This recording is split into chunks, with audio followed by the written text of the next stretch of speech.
This is the Sri Ramana Maharshi Satsang, a time to listen, reflect, and deeply meditate. Know yourself and be always free and at peace.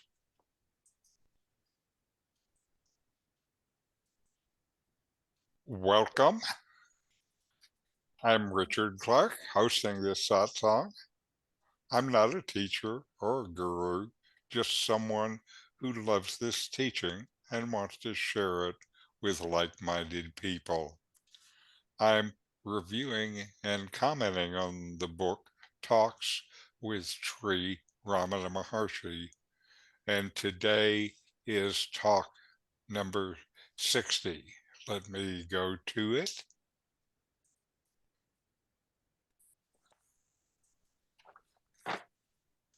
And Ramana says, the silence of solitude is forced.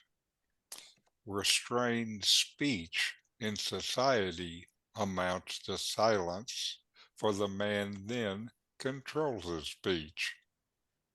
The speaker must come forth before he speaks. If engaged otherwise, speech is restrained. Introverted mind is otherwise active and not anxious to speak. Mona, as a disciplinary measure, is meant for limiting the mental activities due to speech. If the mind is otherwise controlled, disciplinary Mona is unnecessary, for Mona becomes natural. Vidyaranya has said that 12 years forced Mona brings about absolute Mona, that is, makes one unable to speak. It's more like a mute animal than otherwise. That is not Mona. Mona is constant speech. Inactivity is constant activity. Now, silence is key to spiritual efforts. It is in silence that you find the deepest peace. It is from silence that the deepest self-knowledge rises. What is silence? Ramana tells us about it. There is external silence and internal silence. External silence is the removal of sound from your experience. Internal silence comes from within you. It's called Mona. Ramana speaks of this as when one controls their speech. Describing external silence, Ramana says, the silence of solitude is forced. It's external since it is silence from the environment. It is forced since the listener does nothing to maintain it since it's from the environment. The listener may have put themselves in a situation where this this external silence. This silence, though, depends on the environment, not anything internal, like quieting the mind. The mind is what brings disquiet, not so much sounds from the world.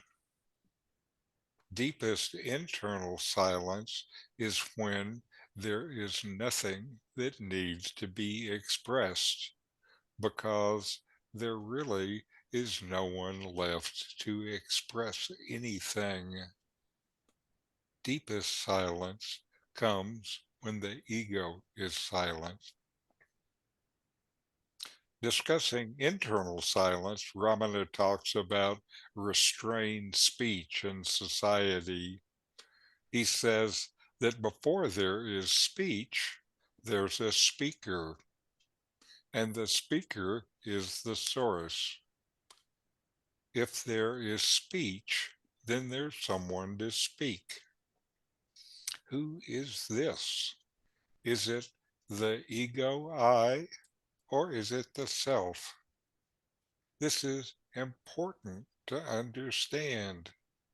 Speech is an activity of the body. Is it the self that speaks, or the seeming individual identified with the body and mind? Is it ego talking, or the absolute being which you are? Absolute being doesn't talk, since it has no need to express anything.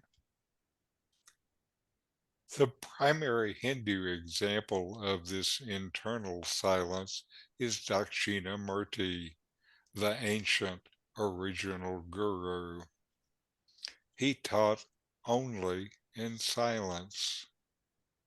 From this silence, he expressed no ego, no individual identity.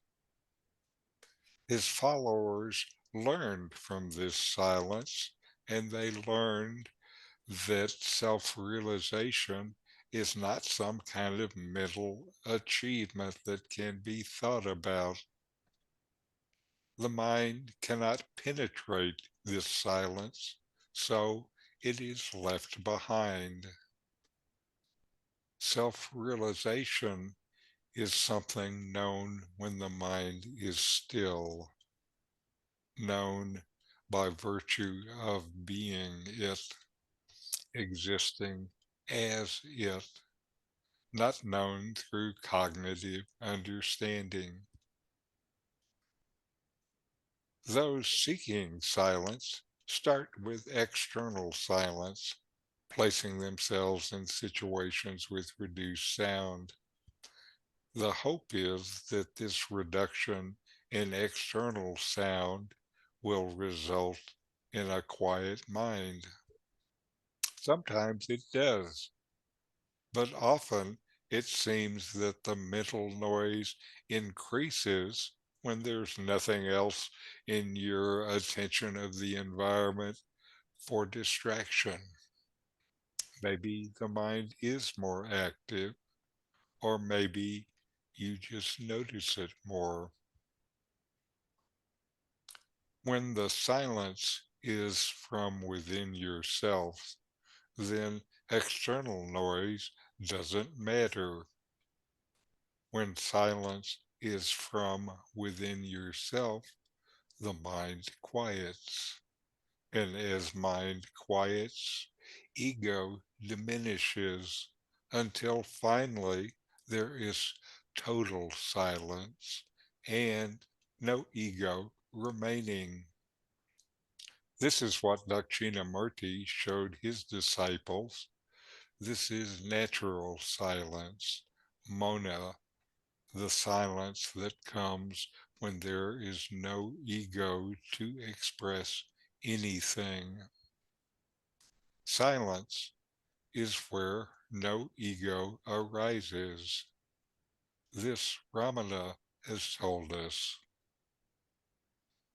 I've experienced how silence is always present at the root of all the sounds. If there were no silence, there would be no place for sound. Sound arises from the silence, in the silence that is always there. Mona, silence, is where there is no I. This is the natural state. And now we'll listen to my teacher Nome with a talk, Absolute Silence.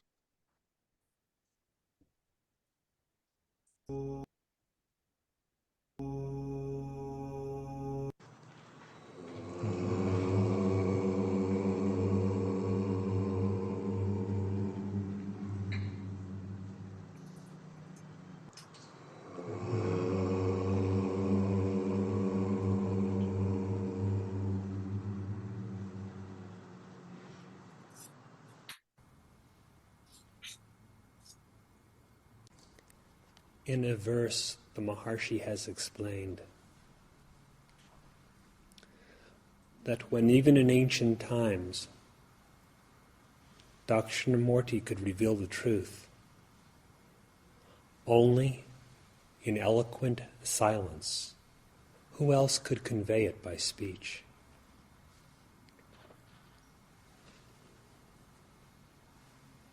He has also explained that silence is that state in which no I arises.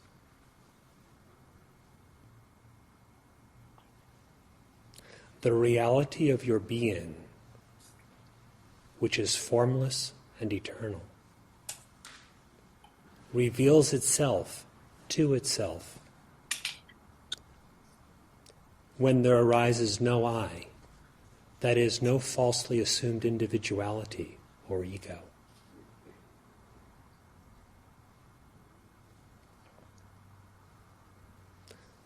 Therefore, when you attempt to know the Absolute by knowing the reality of your own self, who is in search of what? When you inquire to know the self, who am I? The very nature of the inquirer is the only answer. It is something that cannot be perceived and is utterly inconceivable.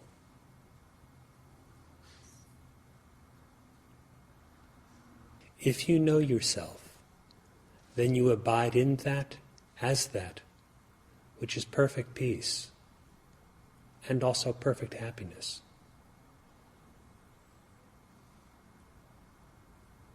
If you know yourself, then you abide as that which is utterly indivisible.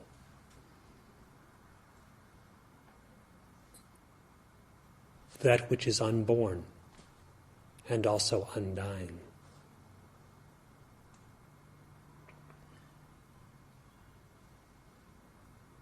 That is, if you know yourself, then Brahman knows Brahman.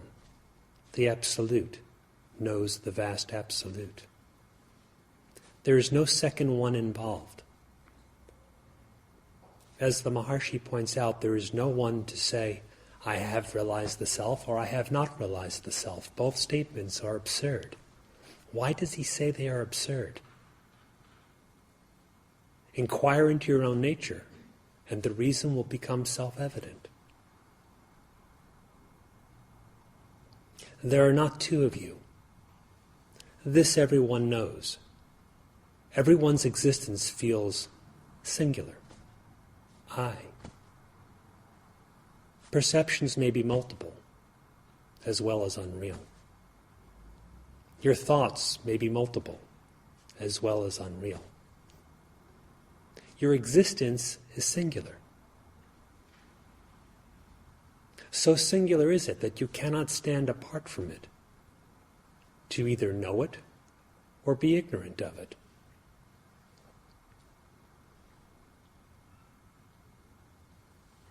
The assumption that you can exist apart from your actual being, which is the Absolute, is what the Maharshi referred to as I, the I notion. A bare assumption with no fact to it. Based on that one notion, made up of that one notion, is all of ignorance, which is just further misidentification. With such ignorance or misidentification comes the idea that I am what I think, rather than being the nature of consciousness. Or I am some form, such as the body, rather than my nature as pure being. or that happiness is elsewhere, and hence I become attached, rather than bliss is identical with being.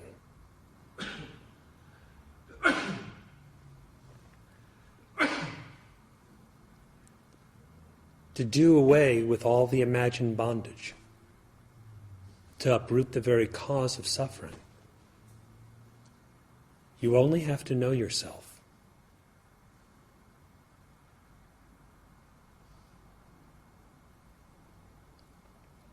That which is sought naturally by beings who feel bound as liberation is found to be innate, the very nature of one's own self.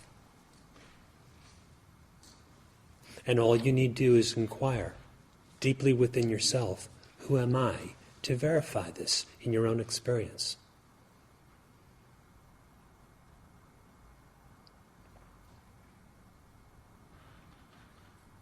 Make the manner of your approach non-objective. Do not treat the self as if it were an object apart from you, and you an individual, for that would be using ignorance to try to overcome ignorance. Rather, again and again, turn within, abandon the objective outlook, and know who you are. By the objective outlook, I mean confounding yourself or confusing, being in the confusion of thinking of yourself as something objective, some quality, some attribute, someone with a mind, with a body, some kind of individual.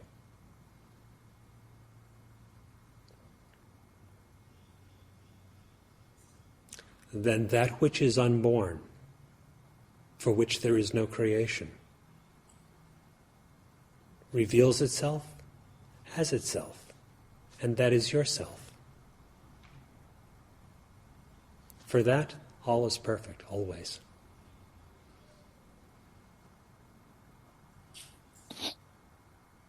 If you think or feel that such is not your experience, or not always your experience, inquire, for whom is this conception? Whose experience is otherwise?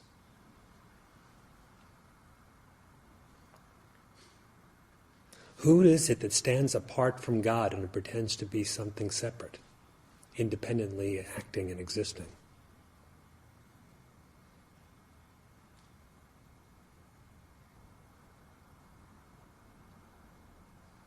Silence is truly being, and being alone knows itself.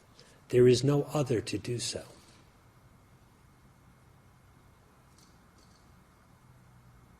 Know yourself as being, as that which you really are, and that which was sought to be realized is complete.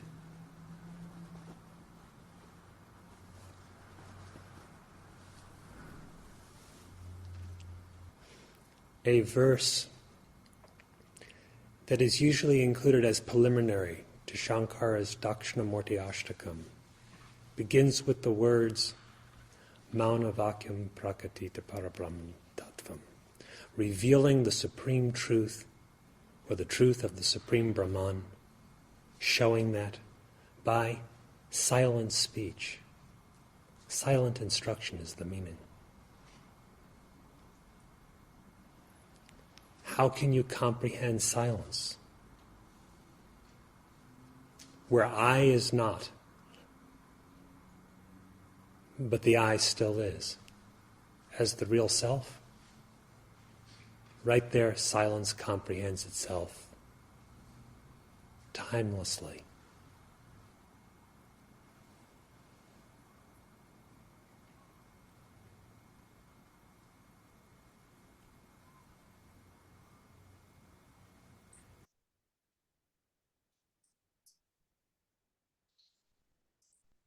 All right. And now let's take a moment to inquire ourselves.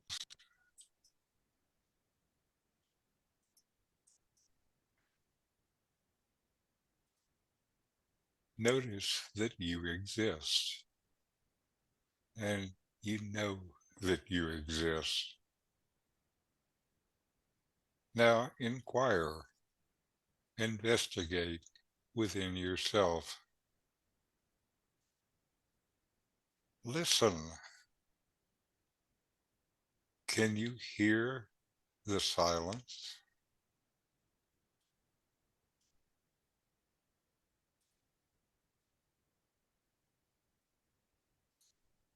It's in between each sound.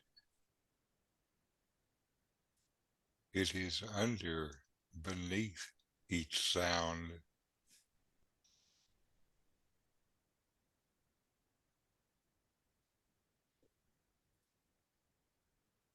Can you hear it?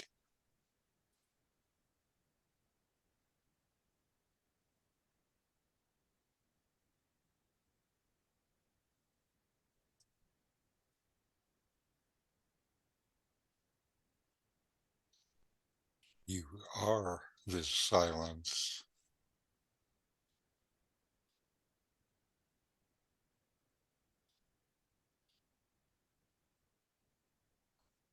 You are this silence.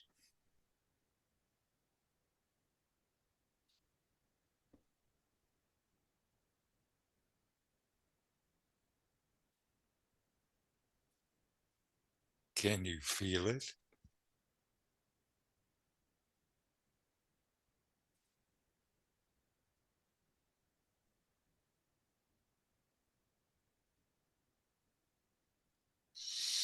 Can you be it?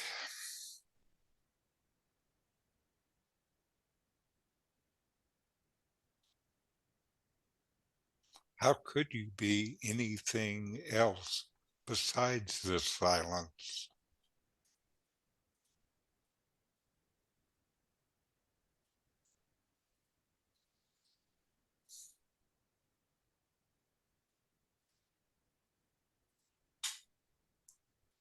Who am I?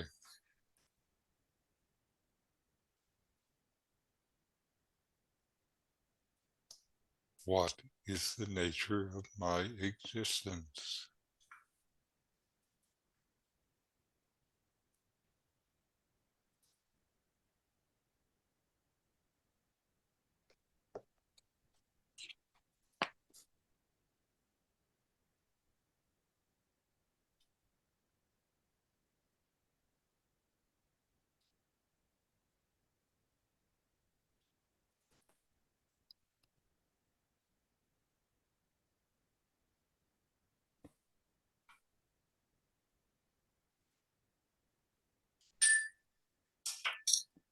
All right, and we'll close with a chant. Om.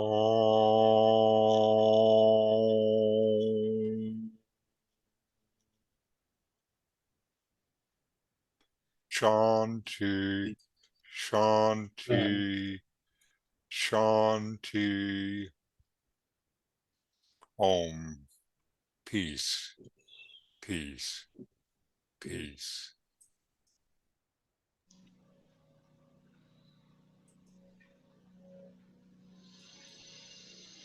All right.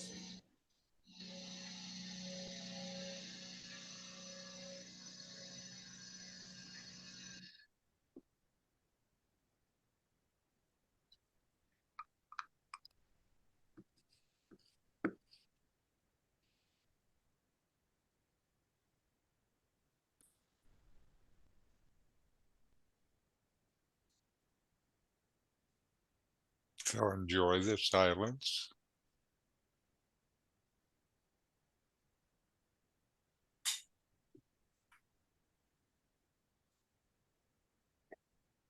Thank you, Richard. We'll see you next time. Namaste. Namaste.